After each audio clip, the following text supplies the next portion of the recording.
While we were getting ready for this morning for today's workshop, I was thinking about, hey, when has this impacted me recently?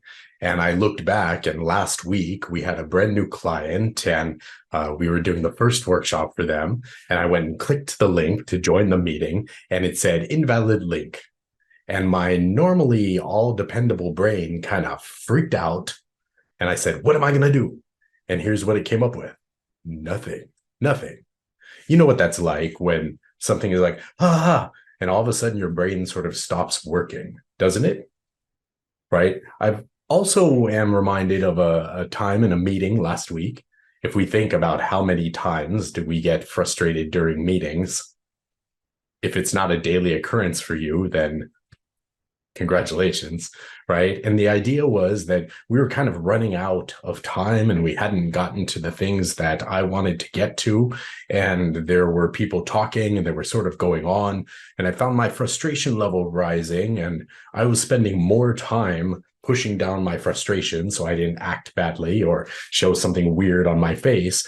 And I noticed I wasn't listening to these people at all, right? We as human beings have forever tried to control our emotions, and it's something that we deal with since, forever, since we're kids. And today, what's interesting is we will get into the science and psychology and skills of what's really going on there. What is going on when we get stressed out or frustrated, and all of a sudden we don't do our best work, or we're not thinking? When we get offended or defensive, we make choices sometimes that we're not super proud of later, right? And in these fields, there's a ton of advice, a ton.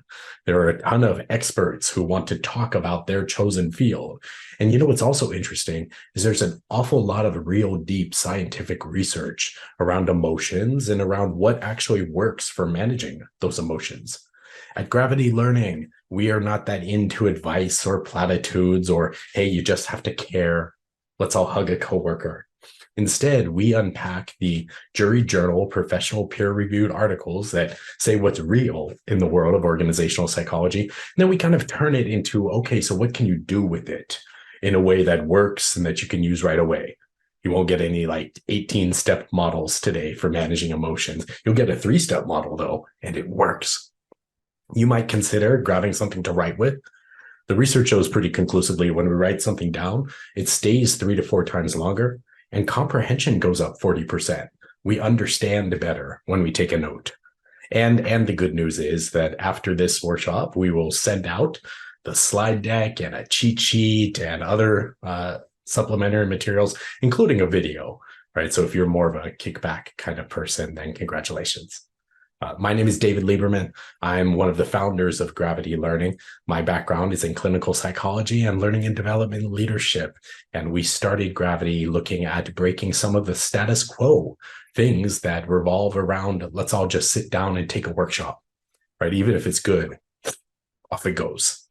This is a slice of one of the 2-hour workshops that we give. That's one of the most popular workshops. It's the Managing Emotions, Neuroscience of Emotional Intelligence. And so today you'll kind of get the first half. Are you guys comfortable with the idea that it's a workshop? It's not a lecture or a webinar, right? And so what that means is that you will get involved, you will talk, you'll do a little bit of work. During normal workshops, we reach out and make sure that everyone participates. There's an 18% increase in whether or not you use tools in a workshop ever again if you say one thing out loud in front of the group, right? So you might consider getting your 18%. Gravity workshops are generally cameras on workshops. When we do these on the house events, we recommend that you join us cameras on. So let me give you a minute to get the cameras on. There's some fascinating research about when our cameras are off, we almost can't help but multitask, right? You do it, don't you? Okay, fantastic. So we are going to start here. We're going to make it real so that we can work on something real as we move forward. Y'all have something to write with? Yeah? Can you jot down a quick time that you did something based on your emotions, or maybe you didn't do something? Sometimes emotions hold us back more than they drive us. That you weren't that proud of later. Let's pick one thing at work.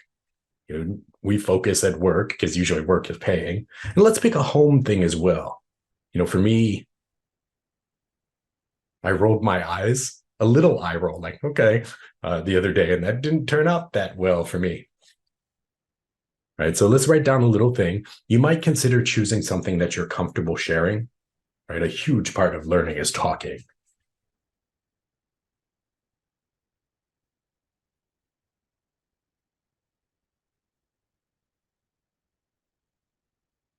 By the way, it doesn't need to be a great big deal. In fact, it's probably better if it's not. When we talk about managing emotions at work, we're not talking about like crying or kicking over the table. We've all experienced being stressed and not doing our best work when we're stressed, when we feel pressure, when we get frustrated, when we get offended, like that kind of stuff. Good? All right, folks. So here's where we're going to start. We're going to start the same way almost all great things start. We're going to start with conversation. The first thing you might consider writing down is this. This is the conversation. When we pop into these breakout rooms, every single time, people are like, what are we talking about again? Every time. Right. So this is what we'll be talking about, is how do you personally control your emotions?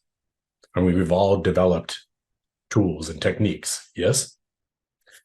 Now, one of the cool things about these types of research workshops is you build networks and get to know people. So please do feel free to say, hey, I'm so-and-so before you go. And that human inclination of like, hey, let's get to know each other. And we're going to have ourselves 5 minutes and time goes by like that. You know what I mean? So it's just who you are does fine. There'll be about 4 people in your room, depending on the math of things. To get things started, let's have the person with the lightest shirt on go first. It doesn't have to be a big old speech. How do you manage your emotions? When we come back, I'll reach out to some people looking for trends or insights, not play-by-plays. All right, folks, any questions about what we're doing? Hey, by the way, if you have questions today, we limit these to right around 20 so that there's time and availability for the human interaction of unmute and ask a question like a people. So please feel free. All right, folks, see you in let's do 5 minutes and a 30-second countdown. How do you control your emotions? Here we go.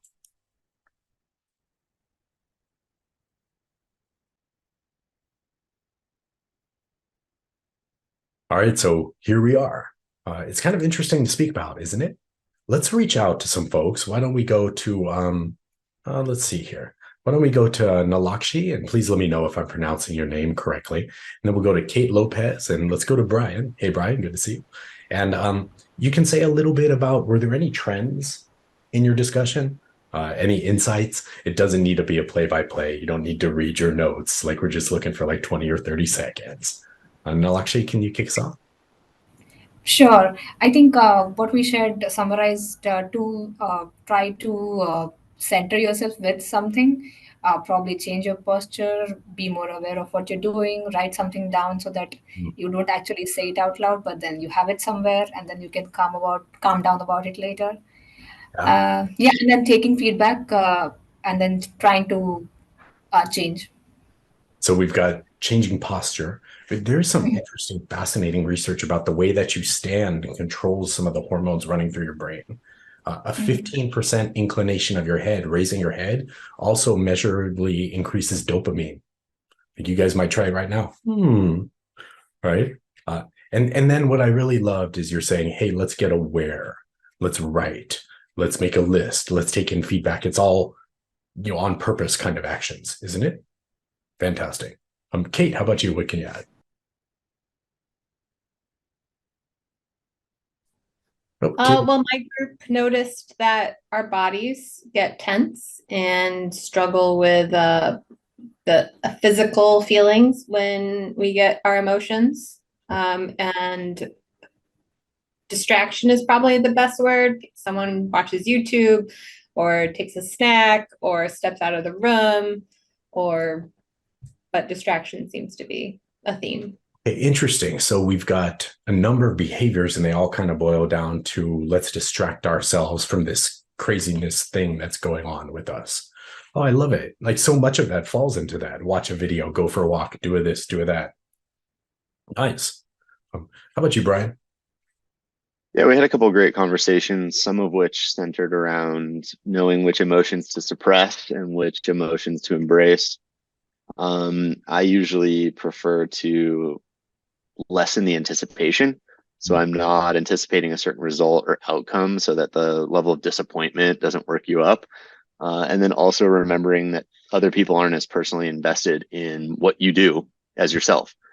So their reactions sometimes are worth more because I think the personal investment can cloud your perspective and then drum up unnecessary emotions.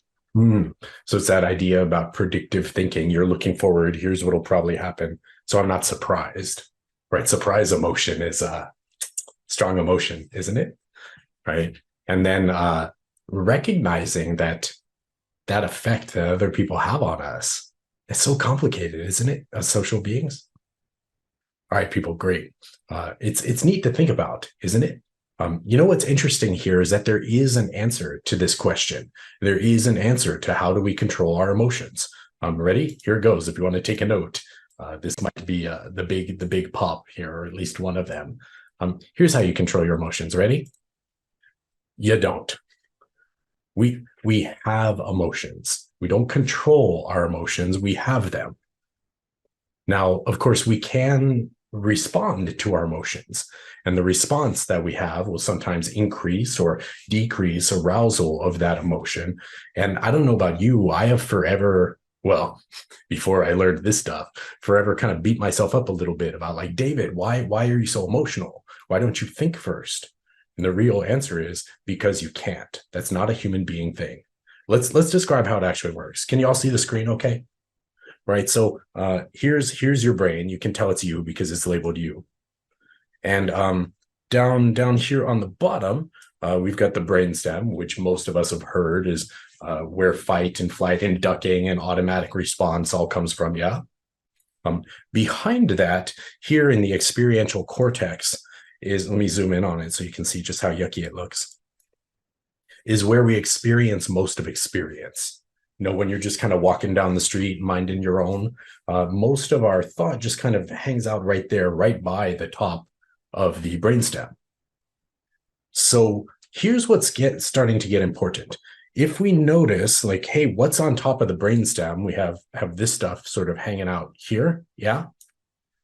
This is a collection of 6 different brain parts called the limbic system. They group them together because researchers have figured out that, hey, that's where most of our emotions are generated from. For example, this little guy right there is the thalamus. The thalamus is where most emotions get signaled.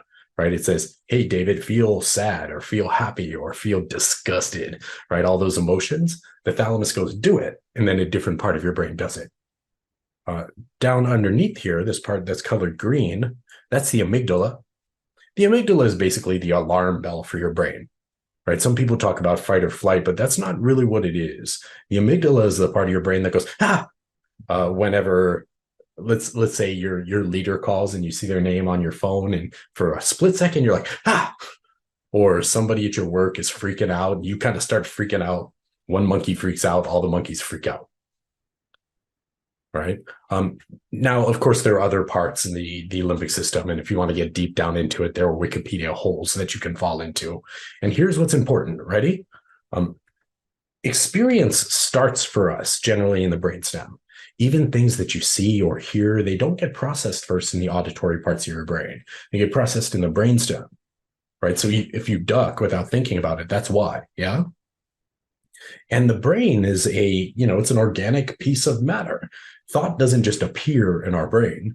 Like everything else, the brain is slightly mechanical. So thought, in the way of electrical connectivity, moves through your brain and in a path. Basically, there's a road. And so if things start here, yeah, look where they end up going. Oof, oof. Right on top of the brainstem is the limbic center. So what happens is we experience emotions way before we ever have conscious thought. Most of our like smart thinking happens on the outside of our brain, and the conscious thinking happens right in the front. So as things move through your brain, they always hit the limbic area first. And we always have emotions before we think. So if you are feeling guilty, like I did, then you can let that go, because the reason that you have emotions before you think is because you're a human being. Interesting, isn't it? I feel like I've said a lot. Why don't we reach out to a couple folks? Let's go to Kate Lopez and Luana, and maybe you can just say a little bit about your reaction. Like, what are you noticing with this thing? Do you buy it? What are your thoughts? 20 or 30 seconds is fine. Kate, can you kick us off? Yeah, I think it's probably accurate because neuroscience has grown a lot in the past decade or so, so I'm not surprised by any of it. I do think it's weird that we are told to control our emotions, but yet you're telling us that we can't. So that seems kind of counterproductive. Right? You're like, is there anything we can do? It turns out Right. there are things that we can do to manage that like emotional pop that ends up happening, right? But like making it not happen, good luck. Good luck. How about you, Luana? What are your thoughts?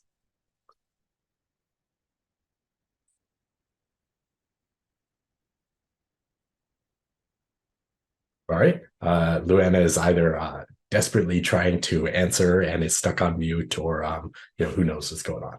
Why don't we pop on over to Dawn? Dawn, maybe you can share your thoughts about how this is all landing for you. It doesn't have to be big or insightful. Sure. Yeah, I think what I'm curious about what you just said, David, is emotions come before thought. And I do, like, I've always thought too, like some people say, oh, you tell yourself a story and then you'll feel an emotion. So that's where I'm kind of curious about, because I can create some really interesting, scary emotions in me when I think weird thoughts. So I'm just kind of curious about that play. Right. So it's kind of circular, isn't it? Right. We have an emotional spark and then we think about it. And then that thought can either create emotions or lessen them. And we do kind of also create our own experience sometimes by visualizing experiences in our head. And so you're kind of weirdly making an experience, and then your emotional center goes, what? Right. Sometimes experience comes from outside and sometimes it comes that from. Makes sense. Yeah. It's neat, isn't it? Right. So, by the way, evolutionary psychologists tell us that everything that happens automatically to us happens because it helps us to survive. Right. So emotions are a very base level way of thinking. When we feel lonely, we think I need to get around people, and then we survive better, don't we? When we get angry, we're like, I'm going to do something. Like anger drives us. All right. So here we are this is where we're starting. Anything I can say more about or clarify or anything else to add here? It's pretty interesting, isn't it? Okay, so if it's true that we experience emotion before we consciously think, that frees us up from feeling guilty about who we are, and instead allows us to develop frameworks to utilize moving forward to deal with reality here. Now, here's where reality gets even more interesting. I told a story, if you were here in the beginning, about how I clicked a link and it didn't work to join a workshop, and I kind of freaked out. You've been there. Somebody says something and you're like, what? Or something happens and you're like, and your normally really dependable brain doesn't work so well all of a sudden, right? 3 days later in the shower, you're like, oh, I should have said that. Here's what's going on with that. We hear, you've heard, right, that we don't use all of our brain. Yeah, that's some BS. That we use almost all of our brain. They've shown it very conclusively with MRI studies and EEGs and that kind of thing. It's just we don't use it at the same time. When one part of our brain is busy, the blood flows to that part of the brain, taking with it the glucose that is the spark driver of the electrical connectivity, and also taking the oxygen with it, right? So when we get emotional, the blood in our brain flows to our emotional centers and literally starves the other parts of your brain of emotions. So your emotions literally steal the energy from the other parts of your brain. That's why when it feels like you're emotional and you can't think, here's why. Because you can't think. That part of your brain doesn't work anymore. Happy birthday to that part of your brain, right?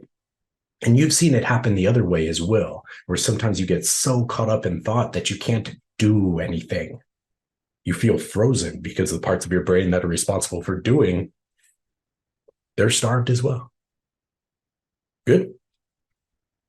All right, so hold on, because this is where it starts getting interesting here.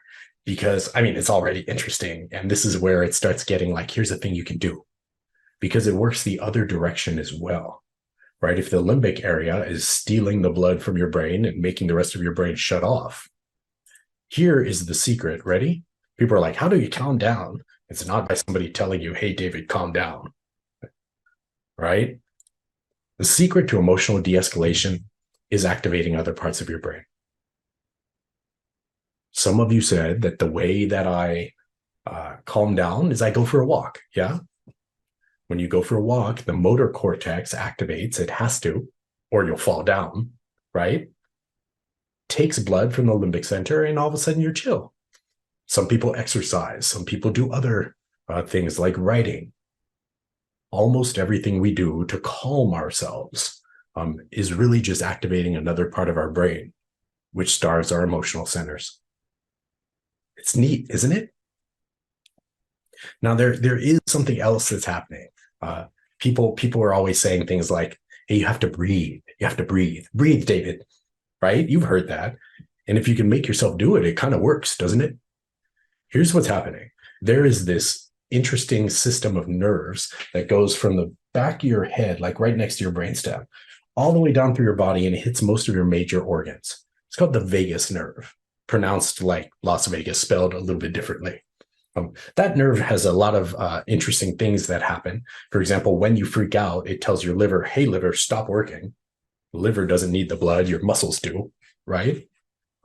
But the interesting thing is when it also triggers again, it tells your body, hey, calm down. Hey, lungs, open up. Hey, muscles, relax, that kind of thing. And the research is pretty clear that you can trigger your vagus nerve on purpose by yourself, and it only takes like 3 seconds to do. Here's how. It's just breathing on purpose, intentional breathing. If you breathe on purpose for 3 seconds, especially if you think like, hey, chill a little bit, it activates the vagus nerve and you can feel it. Right now, you've probably heard like, oh yeah, hey, get into lotus position and breathe in on a 4 count and out on a 4 count. And you're like, I can't do that. Right? What they're trying to do there is bring more intention to breathing. Right? So it's not some sort of like magic thing. It's just activating your vagus nerve hard. Let's try it right now. Ready? You don't have to close your eyes. You don't have to get into your happy place. All we'll do is breathe intentionally and like allow our body to relax and see if we can feel it. Yeah? I'll count to 3. Ready? 1, 2, 3, breathe.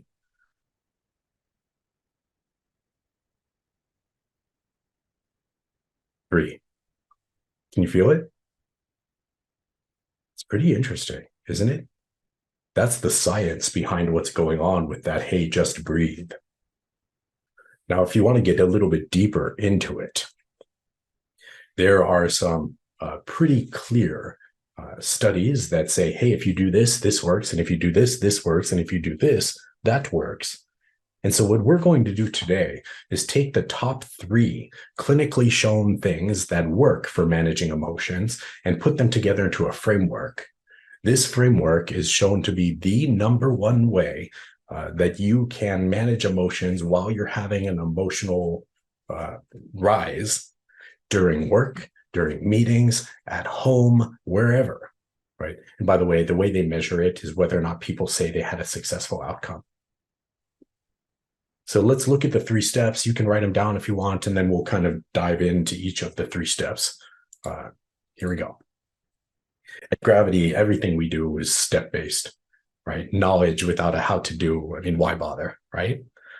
So here's the thing. Your limbic brain is rolling pretty hard. It is evolved to roll hard. It's trying to make you do a thing. And those things that you've done, we've seen we're not that proud of. And so if we can't get our limbic brain to let go of the blood and let go of pushing us, then good luck. Right? You can't just say, think, think, think. You have to kind of give the limbic brain what it wants as much as it wants anything, so that then you can actually do what you want. Now, we already heard that idea that when one part of your brain is rolling, that part of your brain's got the blood, and that part of your brain is the part that is most likely to activate if you try to do something, which is probably why step number 2 is, hey, we're going to take active steps to get our thinking brain going, the prefrontal cortex. We'll get the blood flowing there. And then when we say, hey, what are we going to do here? It's already primed. So that's the part that gets some use. Now, I don't know about you. If sometimes I say, David, what are you going to do? And that question raises some like stress and builds an emotional loop, doesn't it? Right? So that last part about deciding what you're going to do will pull out some science there as well. Before we dive into the how of these 3 steps, anyone have any questions or thoughts, or like, oh, this makes me think?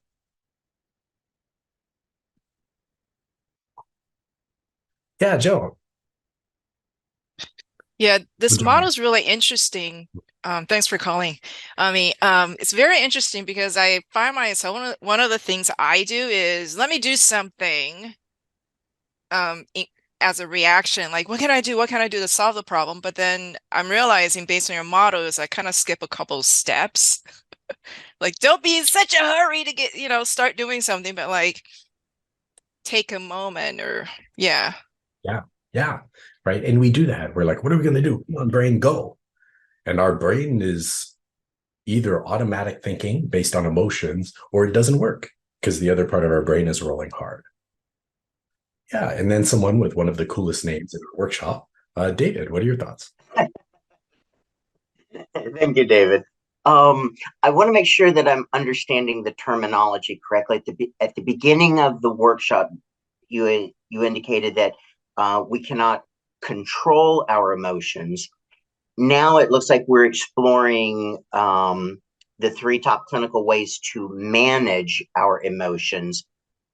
I think what I heard you say, where that is going, is the initial emotion itself is just going to happen regardless of our control. But once that emotion is there, then we can begin to manage it. Am I tracking correctly? I'm going to steal the way that you've explained it. So that's exactly right. The initial spark of the emotion is going to happen no matter what. Then you have your own choices about what you can do to manage that emotion. Right? Today, what we're really here for is the intelligence part of emotional intelligence. Mm-hmm. How do we get our intelligence working when we're emotional?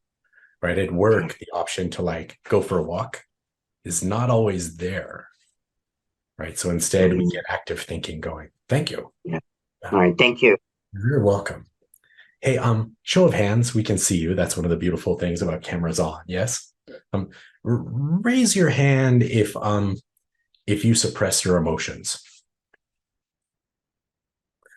Everybody's like, and there's been so much guilt. Hey, don't suppress your emotions. You know what I mean? Men are so bad. They suppress their emotions. You know who suppresses their emotions? Everyone.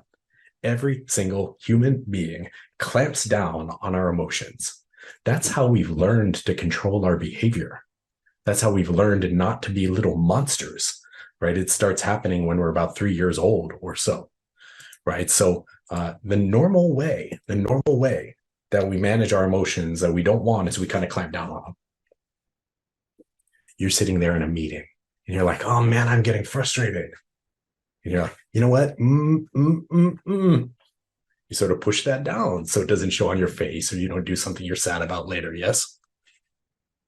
Well, there's a fantastic study published in the Journal of Psychophysiology where they publish studies that are, that link of psychology and what happens with our bodies. And they're like, well, okay, so if this happens with human beings, if we do suppress our emotions, what happens when we do that? You know what's interesting is that our normal way of dealing with our emotions, and you've all experienced this, actually makes it worse. When we clamp down on our emotions, it increases limbic arousal. Your limbic system is like, no.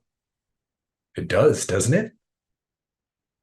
Right? So what we're going to have to do here is come up with a new way. Instead of managing behavior, let's get into managing emotions. And probably the first place to start is just that idea that the whole difference between managing and suppressing is acknowledging. When we get frustrated, we don't go like, I am frustrated. I better not act out on that. Let me push it down. We just push it down, don't we?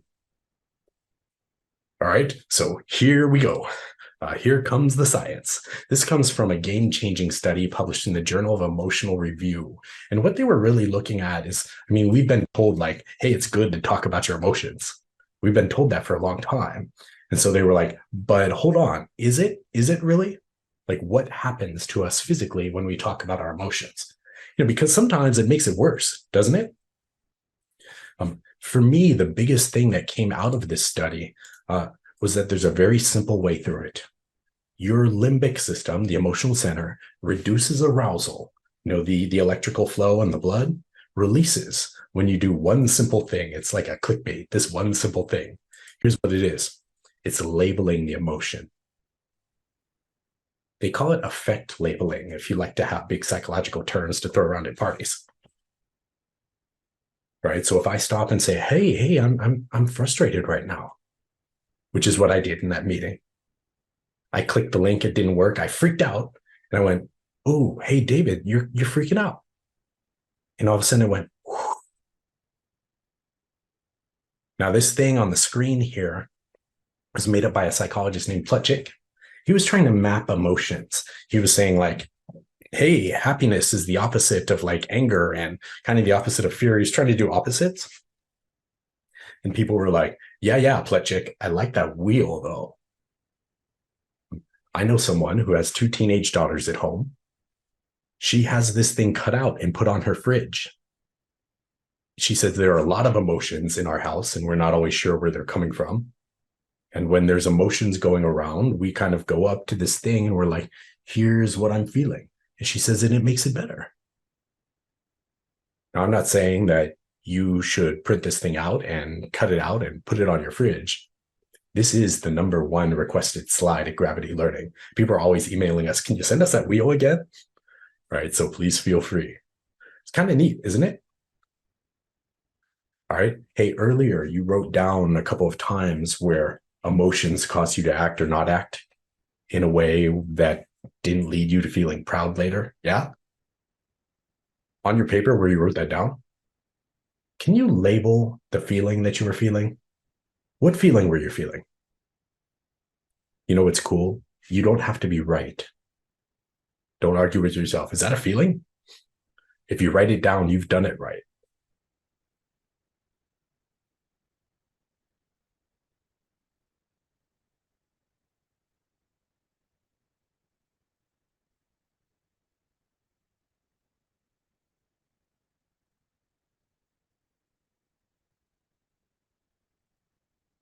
All right. Hey, before we move on, hearing thoughts like how it's landing is super useful to us as humans, isn't it? Why don't we go to, let's go to Val and then to Kristen. And maybe you can say a little bit about, what do you think here? What are your thoughts? What are you noticing? Doesn't have to be a big speech, like 20 seconds is fine. Val, can you kick us off? Sure. Yeah, I'm just going to express, just say my overall thought Great. so far. It's really it's been really interesting just because I've learned my entire life the opposite. It's just, yeah, I don't know, you were in a meeting or you were talking to someone, and if you didn't like something, you don't have to express it because you're going to hurt the other person.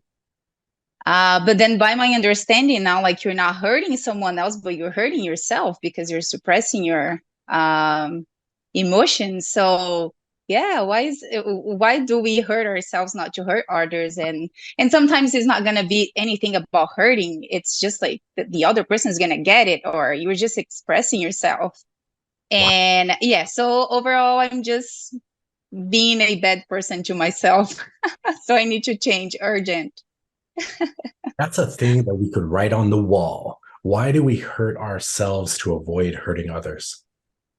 Right. And I do want to point out that method of emotional management, it's not bad, right? It does work. We do control our behaviors. In fact, you probably know some people who could use a little bit more of that, right? And now we're sort of taking it to the next level. Thank you. That's what an insight, Val. Kristen, how about you? What are your thoughts? I was just kind of thinking of it in terms of like my reaction is more like my reactions to people, and you know, something that they might say, like that's not the actual thing that's bothering me. It's like there's more, like I'm overwhelmed. And so like if somebody then like asks you to do something, like they're perfectly innocent in their ask, but it's like I'm already feeling like overwhelmed about a lot of things. And so that request or that ask like invokes a response where it's like that on its own is okay, but it's like coupled with everything else. And so, you know, that was kind of my initial reaction of like seeing that wheel is, you know, it's not, or, you know, it's your kid, my kids, like, you know, they'll do something and it's like not that actual thing that is upsetting, but it's just like all those other feelings that you're feeling. And like, that's just kind of like the tipping point. We've all experienced that, haven't we? Our limbic system is already really going, and we're doing our best to control our behavior, and something else pops on the top, and now we're overwhelmed, and here it comes. Right? And the people around us are like, what? All right, so here we go. Ready? This is clinically the most successful step in managing emotions. It's the first step of our 3-step process. It's also the most successful one. And in my experience, the hardest one to get yourself to do. When you're like frustrated, your brain does not want to stop and say, hold on, what am I feeling? Notice we're not arguing with ourselves. We're just acknowledging what we're feeling. That makes things go, whew. Here comes step 2. You might remember that now that our emotional centers are chilling out a little bit, we want to use the intellectual part of our brain so we can make good decisions. Again, that's the intelligence part of emotional intelligence. And so why not get that part of our brain running? This comes from the Foundation for Critical Thinking, which is a collection of therapists and researchers who basically say, hey, our brains do a lot of automatic thinking. How can we get the intentional thinking part of our brain going, the prefrontal cortex? Yeah. They use it in therapy and to interrupt automatic thinking. Automatic thinking is fantastic most of the time. So the way they do it, the research that they do shows that here's how you interrupt automatic thinking and get intentional thinking going. You ask yourself a question. It's interesting that it almost doesn't matter what question you ask yourself, because when you ask a question, it generates and sparks intentional thought, doesn't it? What I'm going to show you are the 3 top questions that the research shows leads to optimal outcomes. So people say that worked. And I'm going to invite you to memorize one. At Gravity, we almost never say memorize a thing. I mean, like never. And in a week from now, when you're like, what were those 3 questions? That's not going to be super helpful. Here we go. Ready? Is this the only feeling I could be feeling right now? Your brain goes, oh, I don't know. Maybe I'll be thinking, We're not arguing with ourselves. We're starting thought. For those of you that are analytical, here's a nice one. Hey, hold on. What don't I know about this situation?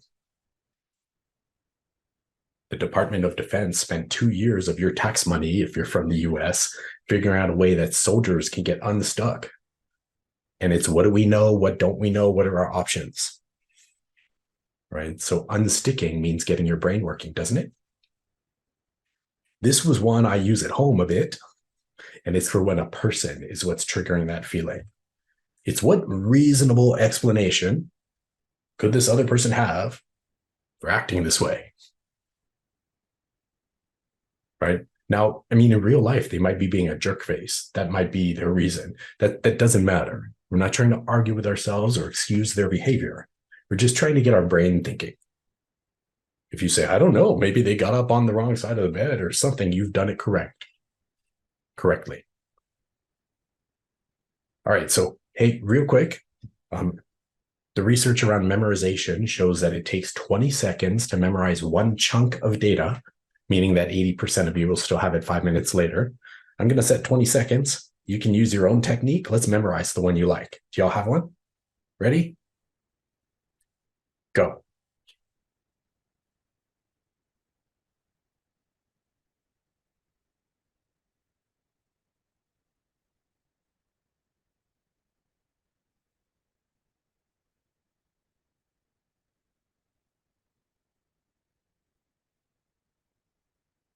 Wani, is it in your head? Okay, great.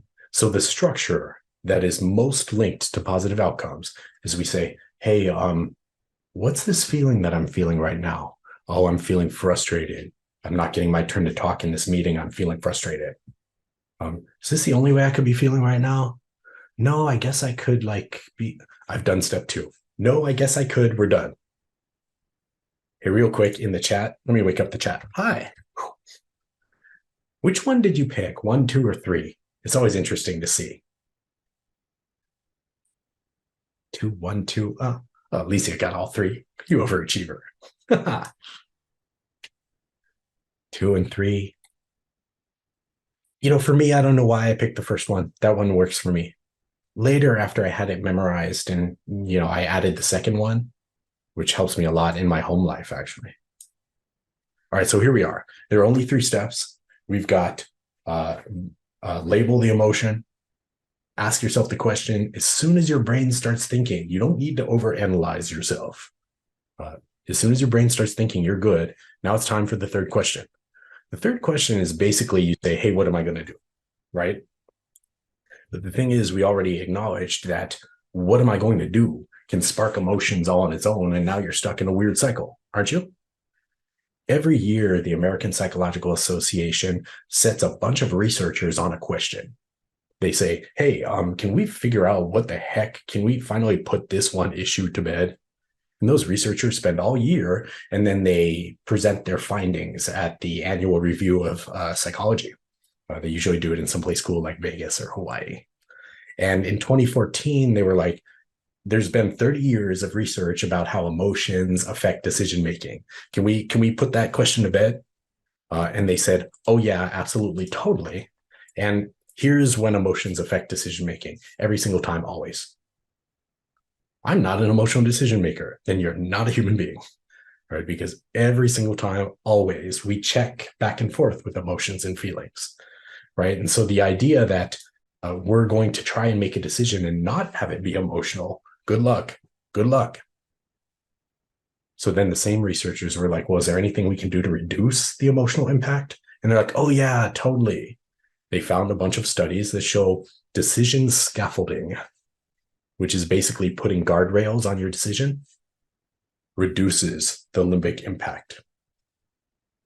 So that's why we say, instead of just saying, hey, what am I going to do? You add a guardrail. Like, what will I do that I'll be proud of later? For me, I've been a whole bunch of proud for things in the moment that I wasn't proud of later. Right, which is why that predictive part is on there, kind of like what Brian was talking about. Yeah. All right, let's do this. Donia, let me know if I'm pronouncing your name correctly, and Jessica Ray are sitting right next to each other on my Zoom. I'd love to know your thoughts. What do you think about this process? Like, what are you noticing? Doesn't have to be a big, insightful speech. Donia, am I pronouncing your name correctly? Yes, you're pronouncing my name correctly. Thank you. Okay, so to be honest, this is really a lot of things I found really surprising because, okay, so as a social worker, because I did study social work, I graduated last year, the first thing I learned ever is actually how to control my emotions, how to try to face them instead of just like suppressing them, just like pressing them and letting them just like keep on and on and on and on. So I decided to face them. And now the fact that if I don't try to face my emotions, it only gives me headaches. And it's either I become overreactive and overactive to over small stuff, or I become overstressed over small stuff, which is really bad. And now thinking of the questions that you actually gave us, I do actually always ask myself two things. The first and the third question. The first question, that this is the only feeling I'm feeling now? I'd be like, no, this is absolutely not the only feeling. There are other feelings, because as a human, as myself, I don't know about others, but like me, I cannot feel one emotion. I do have a lot of emotions in one time. So I have to decide which one of them is actually dominating my emotions. And then I do ask myself the third question, because before I act, I have to reason a bit. Because if I just act like that, I'd be like, shit, man, why did I do that? And that's so, yeah, my life was basically based on those two questions. And hearing that this is how we should react to that is actually quite great. I thought I was wrong. Well, high five to you, right? And that idea that let's be careful not put a should on it. It's just this is what's been shown to be most clinically effective as far as outcomes go for predominance of people, right? And I think that's what you're reflecting as well, that I've seen this work for me. Yeah, beautiful. Jessica, how about you? What are your thoughts? I mean, I think similarly, as we're going through it, I don't know the science behind it, but I feel like, I've done some of these things. And sometimes it's like, you do multiple layers of it, where you have your initial reaction and you initially give yourself a, diagnosis of emotion. But then later, when you think about it more, you realize, like Donea said, that it's multifaceted and there's, multiple emotions and, Yeah. Right. So it's that thinking about it starts to unpack the multifacets there. And what's interesting is we don't really have to be right. We don't have to get to root causes. Our brain will chill out if we just acknowledge, like, okay, I'm feeling that. Our brain goes, okay, cool. And then we can move our way. What's also interesting to me about it, though, is I don't know if any of you guys have heard of something called Curable, but it's like a pain management app. And a lot of what they talk about is very similar to this. And so it's kind of interesting to like see the similarities in how your body reacts to emotion and how it reacts to pain. Yeah, pain and emotion it's fascinating how those are linked, isn't it?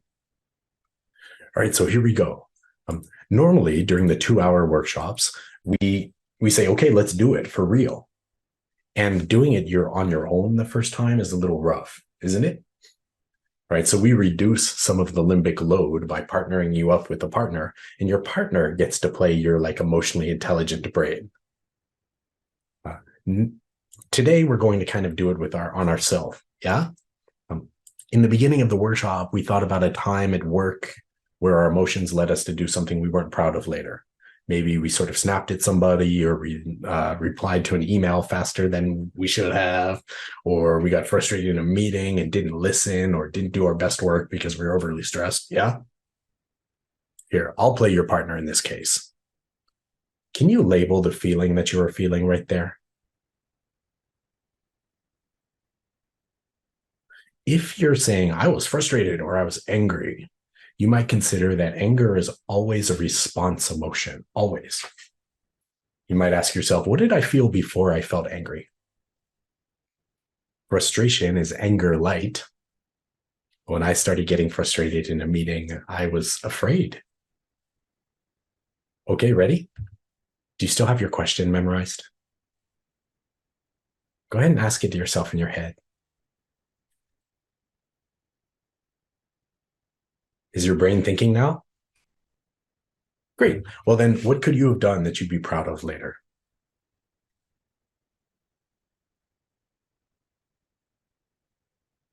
Now, here's the question for you.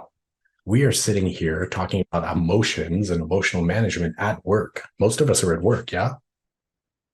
Does emotional management have any link to success in your job? I mean, right? You know, directors and leaders who could use a bit more emotional management. You know what's interesting is that by a long, long way, emotional intelligence is most highly tied to success more than any other factor, higher than IQ, higher than drive. It's emotional management. Today, we got to dive into the, hey, if I'm rolling through it, what can I do? In our full workshop, we get into, well, what can you do in the moment and how do you rehearse this? Because, you know, what do we just need to wait around for things going wrong? Here's how it works. Ready? You get your limbic brain to let go by labeling the feeling. You activate your thinking brain by asking a question to get you thinking. It's the one you memorized. And then you decide what you're going to do by asking, hey, what could I do that I'll be proud of later?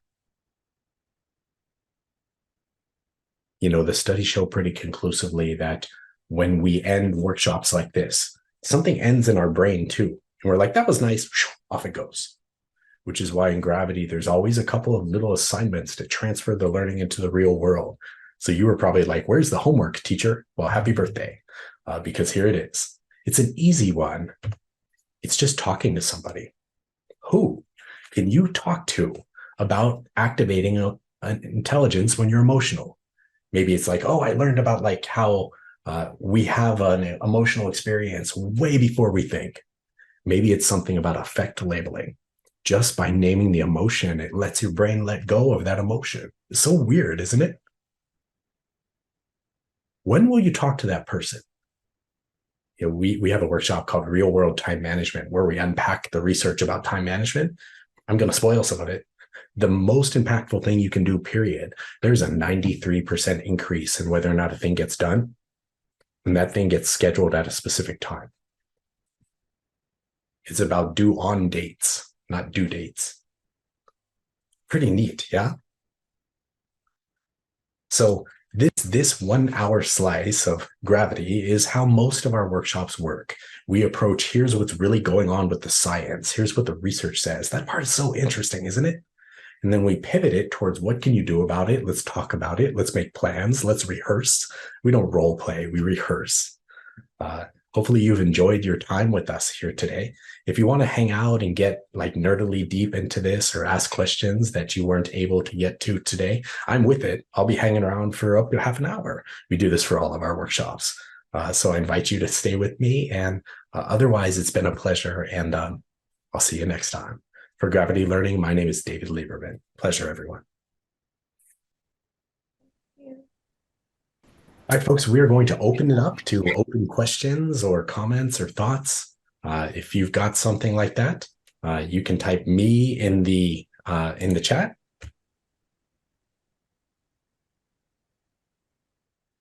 Yeah, Joanne. So it looks like we've got Joanne and then Val and then Lucy. Yeah, thank you so much for today's webinar. One of the things I wanted to share is something I've been trying. I tend to get overwhelmed. That seems like a dominant emotion I experience on a day-to-day or weekly basis. So, and really thankful for the tips that you were able to, and the model that you were presenting today. One thing I started to try this week, which I've tried before, is because I know that my brain is associative. We talked about a connection between thoughts and emotions. What I've been doing is I've been reducing exposure to text. And also I've been trying not listening to music in the car, trying to reduce like YouTube watching, just like reducing input, because I've noticed that certain kinds of inputs get my brain go fast, and then all these negative emotions could come up. So, and I found that these practices have been very helpful in terms of creating more space for the feeling of peace, and also for like new thought, like new ideas popping up. So that's And also I've been journaling too, just writing down my thoughts. And so those are some practices I'm trying this week and probably going forward as well. So just thought I wanted to share. Yeah, that's really interesting. The research supports that your experience is an experience that's on the rise, that feeling of overwhelm, of busy brain. They think that it's because we have so many inputs today, instant message, pop, short form, interesting social media type of things. They think that one, it feeds into the busy brain anxiety that many of us have already. And also our brain's favorite spot to be is when we are fully focused. They call it the flow state. And the flow state, or being in the zone, generally takes about 15 minutes to get into. The average adult in America interrupts themselves every 11 minutes. If you feel you never get into that flow, relaxed zone, it's because most of us never do anymore. So what you're doing is like textbook for, hey, hold on, let's remove some of these interruptions so that my brain can activate in a way that like makes us feel satisfied. How cool. Thank you, Joanne. Sorry. I know a Joan, so it's like keeps happening in my head. Val, how about you?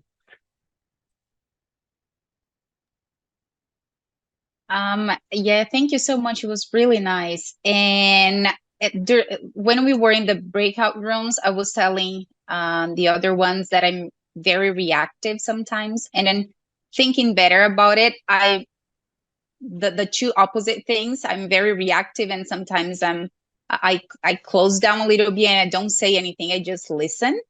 And I was just thinking, like, if you were in a meeting or you were in a conversation with a person, like, how do you manage to ask yourself those questions and to label your feelings so you can then react if you are a very reactive person? So you listen and you answer already. So yeah, I don't know if my question made sense. Yeah, if I'm hearing you right, you're saying, hey, sometimes things get spark and I don't do a thing. I kind of close down. Right. So how can I use these in the moment?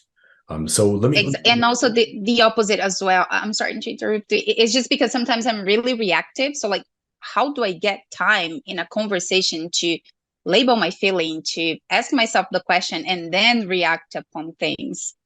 So there are a couple of things, and then I'll give you a new technique that doesn't fit into this short framework, but is in the other ones. So you guys who hung out will get like, bonus. A couple of things are going on. One, something that's interesting is that in the middle of a conversation, if we stop talking, the other person doesn't consciously notice for 5 to 6 seconds on average, right? So if they say something and you go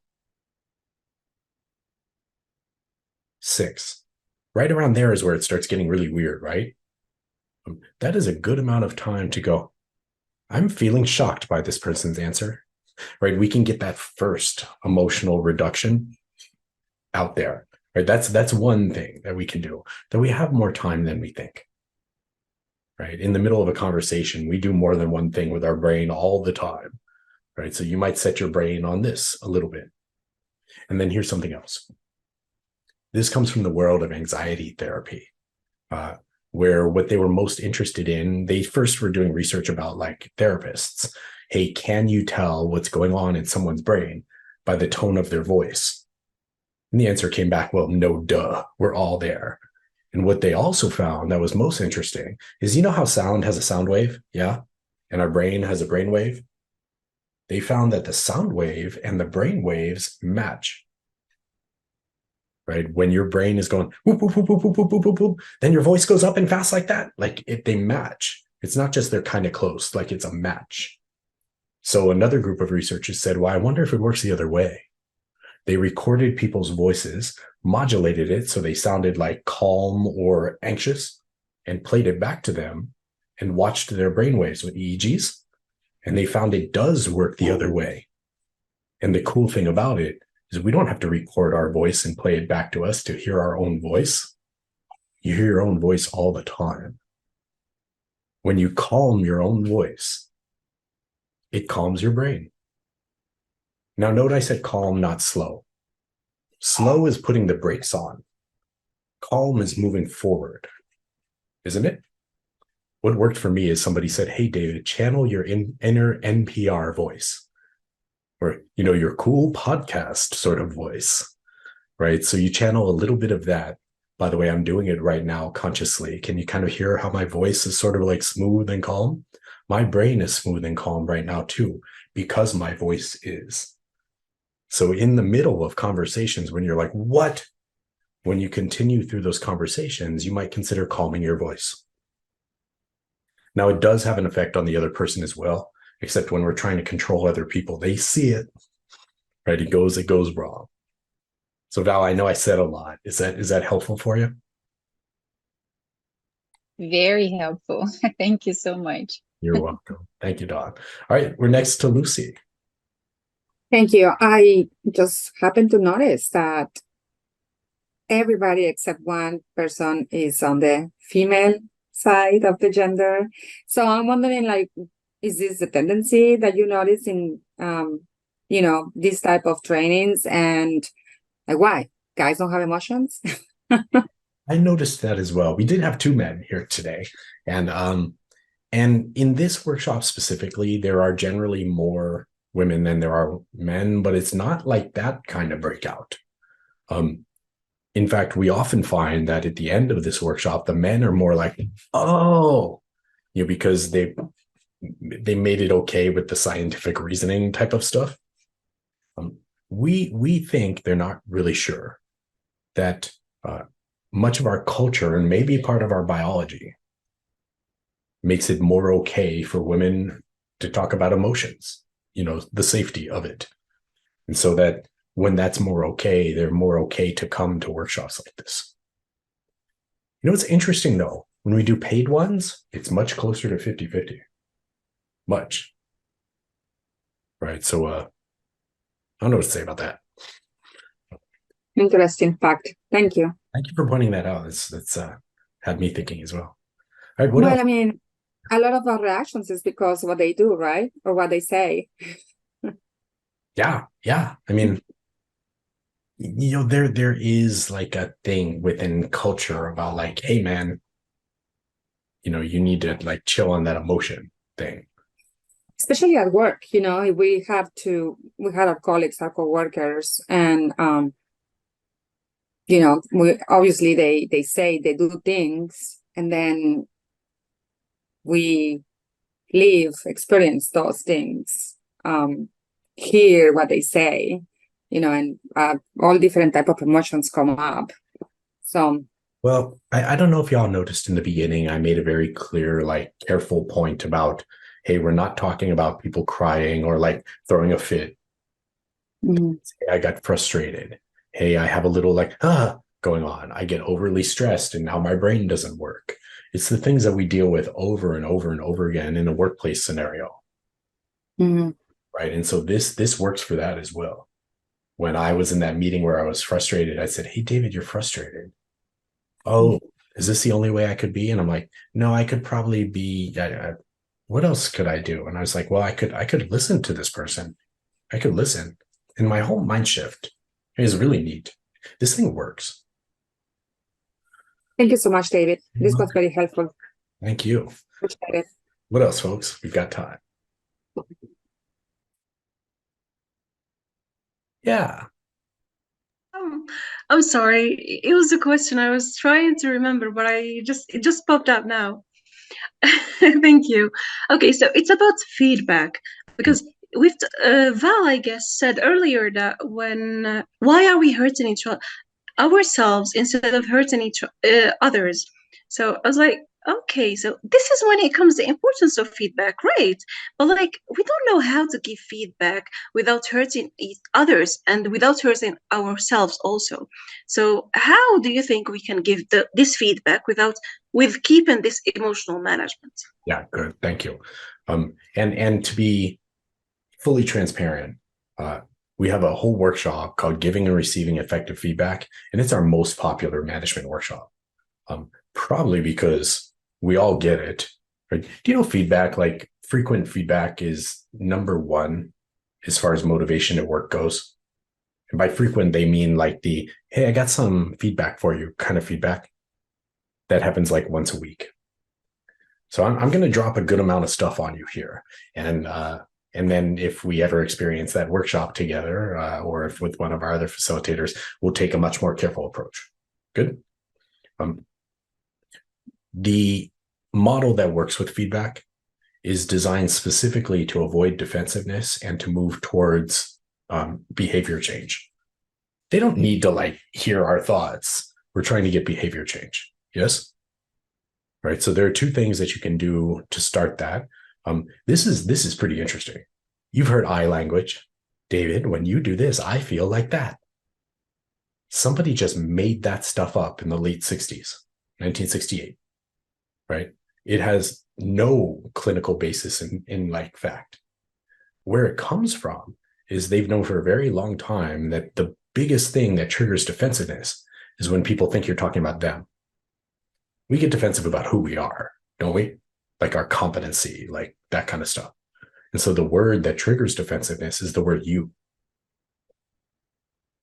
You need to do your work on time.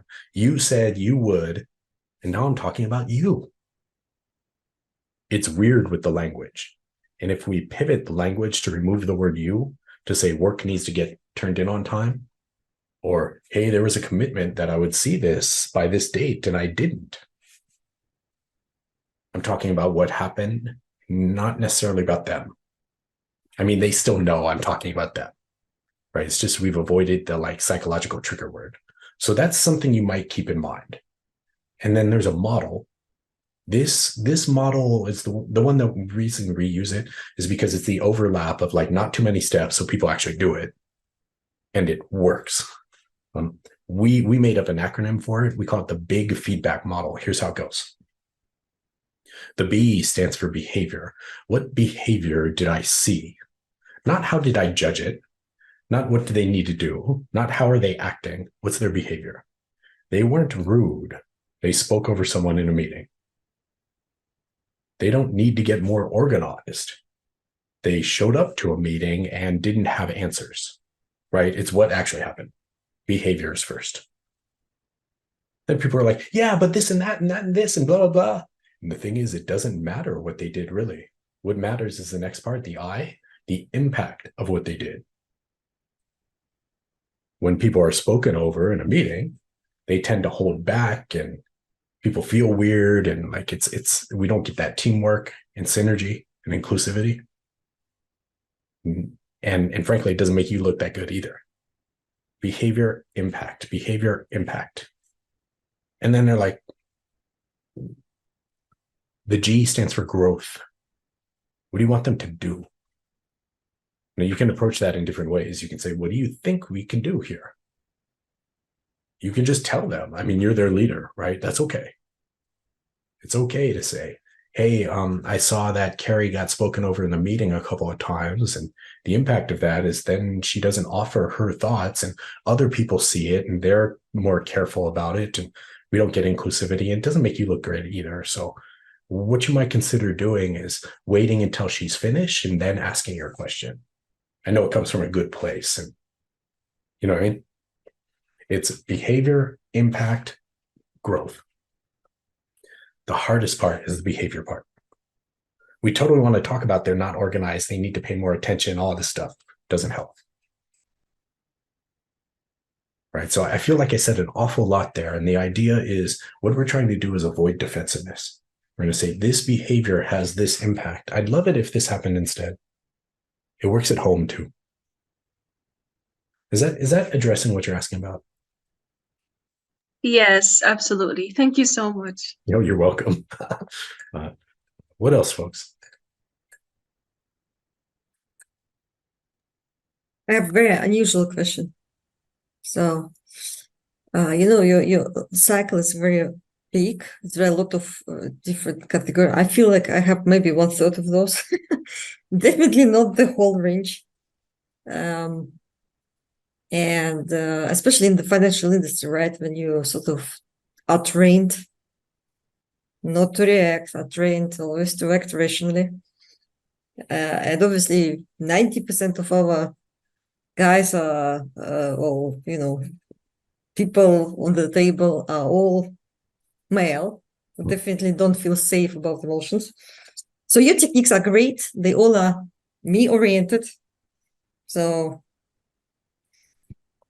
I guess for the guys, they don't even not necessarily need it to the same extent, because I don't feel they, actually have the same range of emotions. Mhm. I frankly myself getting less and less with time after working so long with the guys. Yeah. So that's a little bit my considerations. I feel, it's all great. It's all me oriented, how I control myself, how I react myself. Another observation I wanted to check with you. Sometimes I feel, because the females have higher voices, when we talk in the meeting, it actually causes male stress, because it's like a danger, female in danger, higher voices. I don't know whether there are some studies about that, but I feel like almost on a physical level, just my voice have a different impact. Yeah. If somebody else would be saying something similar, it would be completely different impact.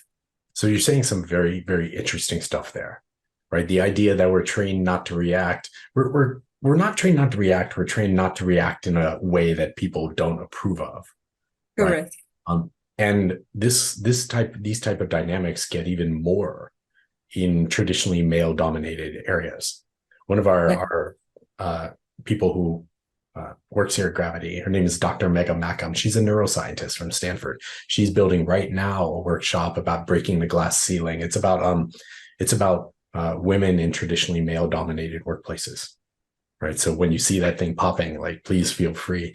And what you're talking about, higher voice, that came out of some of the research that we're talking about today. People said, oh, so when we hear a higher voice, our brain goes a little higher. And they're like, well, then women should talk in a lower voice. And other people are like, you know what? Shut up. You know what I mean? It's this weird sort of thing. I don't really subscribe to that as much. Right. I think personally that there's probably like a much deeper weirdness going on there with like bias leaking out. It's complicated, isn't it? I love that you pointed out like almost all of this stuff is about me, and it is.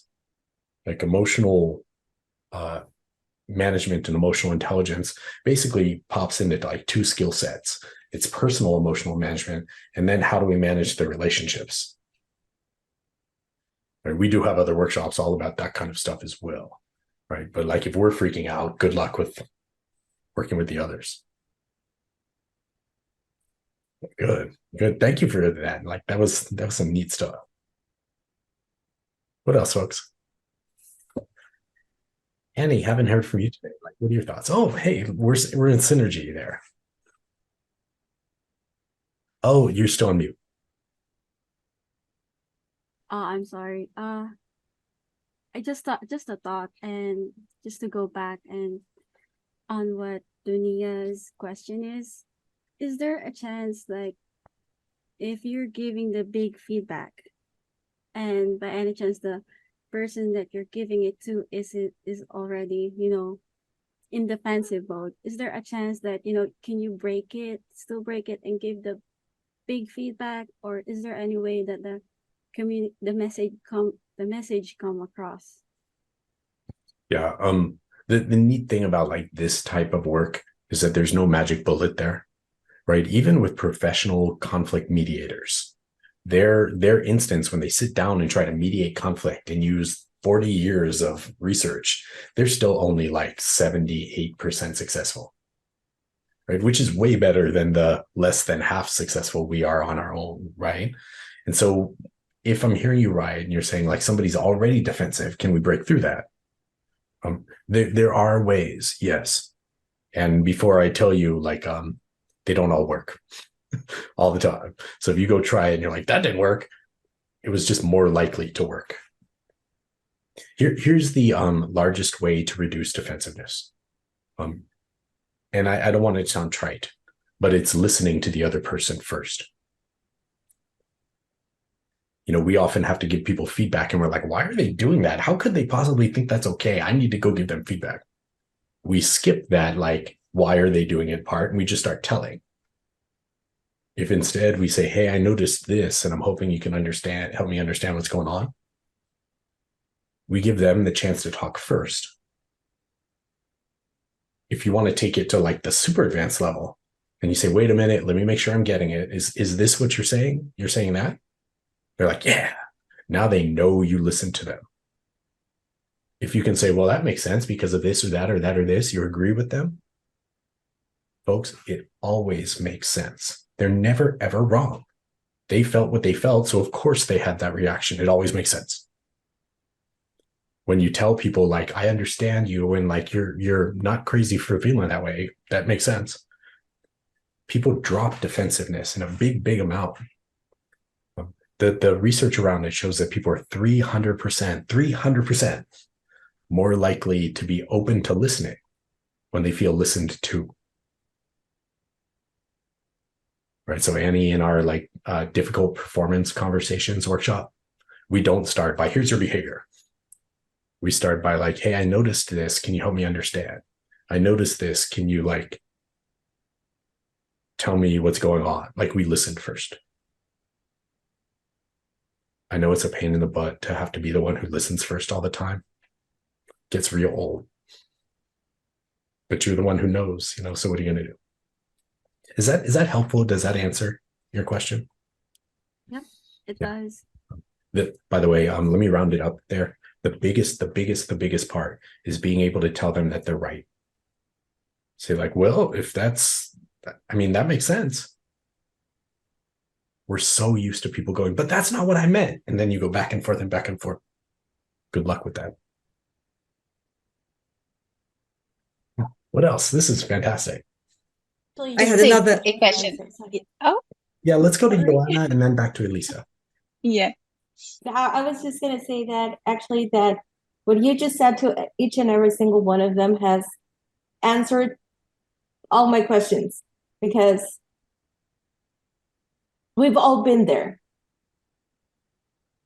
So it's really cool. Thank you. We've all been there a bunch of times, haven't we? Thanks for the validation. I feel great now. How about you, Elisa? I was just thinking, I have a couple of colleagues who have anger problems. I was thinking actually to use your techniques the other way around. So if there's somebody getting totally mad, maybe you try to break that by just distracting them. Oh, sorry, can I sit down here? The next step you say, well, why are you surprised, or are you shocked, or are you mad? So you try to label that for them so that they start thinking about it. Then you sort of make the question, but did you know, or do you know what happened before that? Sort of ask the questions to put them into that. So basically, you use all the same techniques, but to your partner. Yeah, you sort of flip it around, right? That emotional acknowledgement part, I see your emotion, I've labeled it, totally works. And if you get it wrong, can cause a lot of trouble. Here's how modern therapists do that. Instead of saying, I can see that you're upset, David, they say, okay, I can see this is important to you. Because the message is always, this is important, right? So if those anger people and you're like, okay, I can see this is important. Can you help me understand?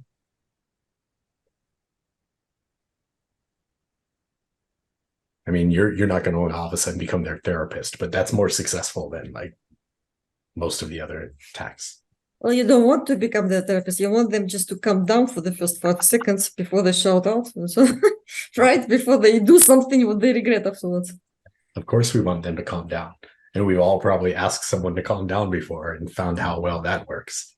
Relax. It's not the end of the world. Relax, calm down. This isn't the end of the world. And then they make it gets worse. It is the end now. Mm-hmm. We've got time for about one more. Who's got something else?